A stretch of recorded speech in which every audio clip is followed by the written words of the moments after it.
All right, Virginia Tech is laying 3 at home on ESPN, 4:30 Pacific against Georgia Tech. Open 3.5, 58.5 the total. I don't know what you do with Virginia Tech. They had the surprise win at Duke, routed at home by Notre Dame, lost to Old Dominion, couldn't stop anything. And now Georgia Tech kind of turned their season around once they simplified the offense. They're only running like 5 plays. That's from Paul Johnson. But that Thursday, was it Thursday or Friday night game, when they had all those rushing yards and ran out Louisville, maybe they've turned things around here. They say it's a tough place to play, but as you pointed out, those night games, it's not been the it's not been that you can't go in there and win when they got the Enter Sandman going crazy as well. I'm surprised the line's so short. What say you? Well, I mean, there's still a fair bit of respect for Georgia Tech in the marketplace. And, the game against Duke where they had back-to-back fumbles and all of a sudden 21 quick points for Duke in the second half of that contest. Johnson's had extra time to prepare, and it's a Georgia Tech team. Look, there are weaknesses on this Georgia Tech team. They ranked number 123 in the country in opposing third down conversions. They're not getting off the field on third down on defense.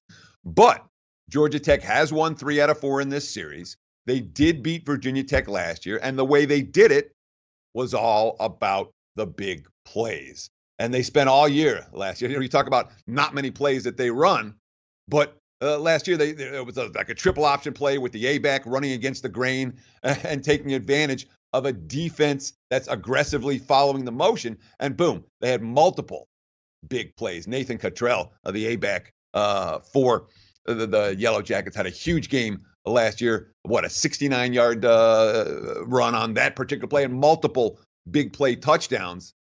The Yellow Jackets aren't going to move up and down the field, grinding out 3-4 yards at a time and get these 80-yard drives against Bud Foster defense. That's not what they're designed to do. What Georgia Tech wants to do in this game is do what they did last year, break a couple of big plays and allow your defense to win the game. If the Yellow Jackets can do that and get a couple of big strike touchdowns, that'll go a long way towards pulling the upset and or covering the number as underdogs.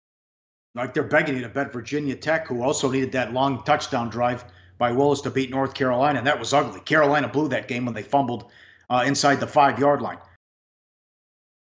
Like the show? Help us keep the lights on. Please make sure to comment, share, and subscribe to all the Sportsbook Review videos. Thanks so much. Best of luck. Enjoy the games.